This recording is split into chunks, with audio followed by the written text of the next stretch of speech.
wunambe ku Mana ntuyimure, yona nuterwa n'impagarara, uzagarukirwa na rutare.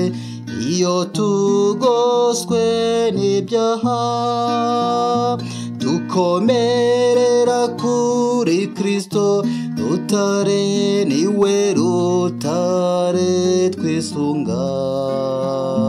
Nitwihangana tuzaba amahoro, tugeze imbere y'Imana. Nambira ukuri jya wihangana, komeza ubutwari no kwizera, utaraduha kuganziriza muri iyi si y'igomero. Dukomerera kuri Kristo rutare, niwe rutare twisunga. Nitwihangana tuzaba amahoro, tugeze imbere y'Imana.